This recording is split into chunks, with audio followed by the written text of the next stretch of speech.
Olá, nós vamos iniciar uma nova unidade temática com o estudo dos animais, a área da biologia conhecida como zoologia.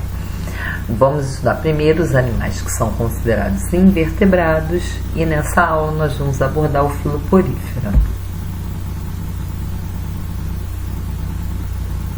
No filoporífera, os animais poríferos, esponjas ou espongiários têm como característica principal o corpo revestido de poros que vão permitir a circulação de água pelo corpo do animal. A gente já vai falar o porquê disso. Esses animais são exclusivamente aquáticos, embora sejam de água doce ou salgada, e que vivem fixos, eles são sésseis em algum substrato que poderia ser uma rocha ou um coral.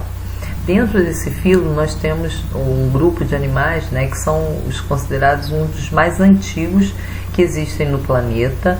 Eles surgiram provavelmente há 1 bilhão de anos, são extremamente simples, sem apresentar órgãos, e a alimentação é feita pela filtragem da água, retirando dela os seus nutrientes, Por isso a importância dos poros que permitem essa circulação de água. Vamos às características gerais. Então, já falei do corpo revestido de poros, de que eles são exclusivamente aquáticos, embora só em sua grande maioria marinhos.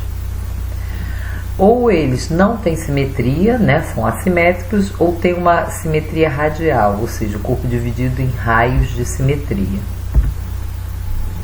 São acilomados, Então, como nós vimos lá no desenvolvimento embrionário, eles não vão ter uma cavidade interna revestida pela mesoderme.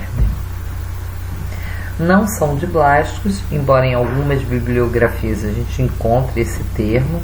Eles não podem ser considerados diblásticos, já que a embriologia deles só vai até a fase de gastro. Então eles não podem ser considerados nem diblásticos nem triblásticos. Vivem fixos, geralmente em grandes profundidades. Não tem a formação de tecidos verdadeiros, por isso eles estão num grupo separado, num sub-reino que a gente chama de parazoa. Os demais animais estão no sub-reino eumetazoa. A célula principal são os coanócitos, nós vamos falar sobre elas mais à frente. São células flageladas e são animais filtradores. Aqui um corte, um esquema de um corte no corpo de uma esponja, onde a gente consegue ver o átrio, que é essa cavidade interna, pode ser chamado também de espongiocele, há uma abertura superior, que é o ósculo, e os poros. Então a gente tem uma visão de qual o caminho que é feito pela água no corpo do animal. Então entra pelos poros, que na verdade é uma célula com canal interno, passa pelo átrio e sai pelo ósculo. Então o átrio é a cavidade interna do corpo da esponja. O ósculo, como eu falei, é a abertura superior, por onde vai sair a água. E o corpo, a gente consegue perceber a presença das células e dos poros, que também, como eu falei para vocês, são células com esse canal interno. Aqui nós temos uma camada externa e uma camada interna, onde estão os coanócitos. Essa região aqui intermediária, que é gelatinosa, é conhecida como mesohilo. Então aqui mais uma vez a estrutura do corpo, onde a gente observa as principais células presentes no corpo desses animais. Os porócitos, que a célula tem um canal por onde a água vai entrar. Temos células achatadas que revestem externamente o corpo, que são as células da epiderme. Temos os coanócitos, que revestem internamente o corpo do animal. É uma célula que é flagelada.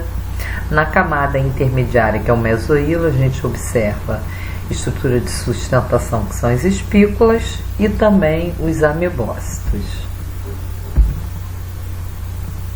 Então, aqui a gente tem uma ideia da função de cada uma dessas células. Então, externamente nós temos os pinacócitos, né? São células achatadas de revestimento e que vão dar proteção ao animal. Os coanócitos, que revestem internamente o corpo, são células que apresentam flagelos e vão auxiliar nessa movimentação de água no interior do corpo dos poríferos para permitir a filtragem e a retirada de nutrientes. Os amebócitos, que estão no mesoílo, são células totipotentes, ou seja, podem gerar qualquer outro tipo de célula. Essas células, elas também podem permitir a distribuição de alimentos, né, de nutrientes pelo corpo do animal. Os porócitos são as células que formam os poros e que vão permitir a entrada de água no interior dos poríferos.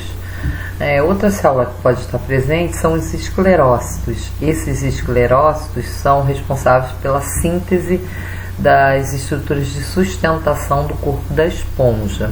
Então nós temos uma parte que é orgânica, né, que é proteica, que é a rede de espongina, e temos também a parte inorgânica, que é constituída pelas espículas.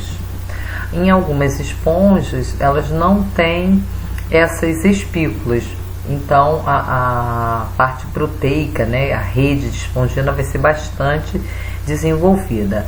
Essas eram as esponjas que no passado eram usadas para banho, né, enquanto não foram inventadas enquanto não existiam, né, as esponjas sintéticas. E o mesoílo é a camada gelatinosa, onde estão os elementos de sustentação, que são as espículas, e também a presença dos amebócitos, que são as células totipotentes. Também podemos ter os arqueócitos. Essas já são especializadas na digestão e na distribuição de nutrientes pelo corpo do animal. Aqui a gente tem uma imagem ampliada de um coanócito fazendo um processo de fagocitose, que é a incorporação de partículas sólidas. Essas partículas vão vir juntamente com a corrente de água, elas vão sofrer digestão no interior desses vacúolos digestivos e pode complementar essa digestão nos amebócitos. Depois, o que a esponja não for aproveitar vai sair do corpo do animal. Tipos morfológicos.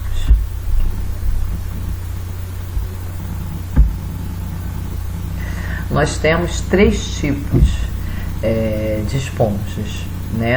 Aqui eu botei, a gente consegue ver a complexidade do sistema de canais internos. São 3 tipos. O ascon, que são as esponjas mais simples e que tem uma forma mais achatada. A do meio é a esponja do tipo sicon, tem uma forma já mais alongada, parece um vaso. Esse sistema de canais internos, de câmaras flageladas, é um pouco mais complexo, mas não se compara com o terceiro tipo, que é a esponja do tipo leucon, né? São as mais complexas, o corpo é mais desenvolvido. Esse sistema de câmaras flageladas mais rebuscado vai permitir uma melhor fixação das partículas alimentares. Fisiologia. Então, eles, como nós vimos, não formam tecidos, então não vão ter nenhum sistema, né, para fazer respiração, excreção e circulação. Isso tudo vai ocorrer por difusão. A digestão das partículas alimentares, como nós vimos, ocorre dentro de células, então é intracelular, né? Se inicia pela ação dos coanócitos, que vão capturar essas partículas alimentares, e os amebócitos vão ser responsáveis por terminar esse processo de digestão. A reprodução pode ser tanto de forma assexuada quanto a forma sexuada, embora a assexuada seja a mais comum. A maioria das esponjas são hermafroditas. Quanto à reprodução assexuada, nós temos brotamento, gemulação ou regeneração. Aqui a regeneração, então a esponja ela tem uma alta capacidade de regeneração, né? Se ela for passada por uma peneira, cada um dos pedacinhos, através de mitoses sucessivas, pode originar uma nova esponja. O brotamento, a esponja em condições adequadas, ela pode multiplicar células, né, formando esse broto. Esse broto pode se destacar ou não do corpo da esponja mãe. E a gemulação. A gemulação é como um esponja de água doce quando ela está em condições de estresse hídrico. Então ela forma essa espécie de bolsinha onde tem células que tem um metabolismo bastante baixo, né, que são os arqueócitos, e tem uma estrutura de proteção formada por essas espículas. Quando a esponja ela volta a viver em condições adequadas, né, essas gêmulas elas podem originar um novo animal.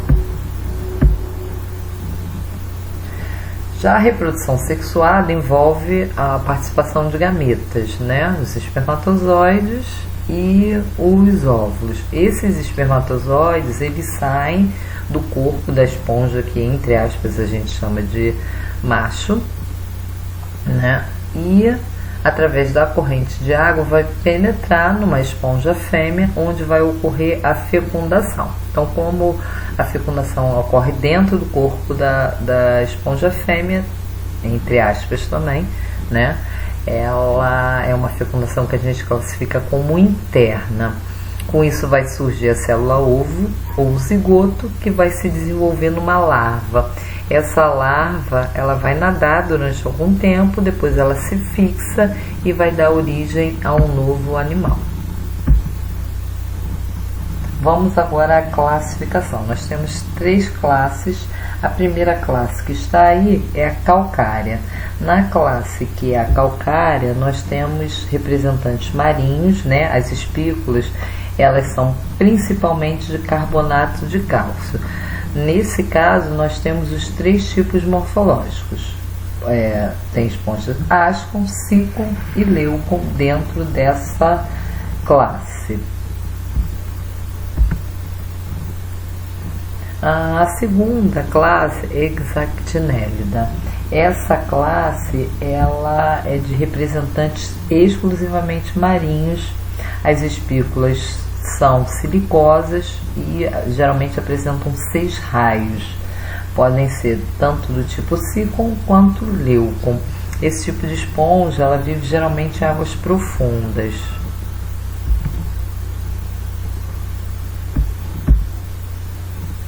A última é a classe Desmosponge.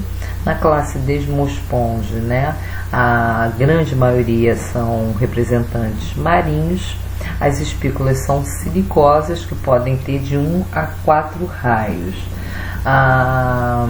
O esqueleto também pode ser de espongina, e em algumas delas nós temos até as duas coisas, tanto sílica quanto espongina.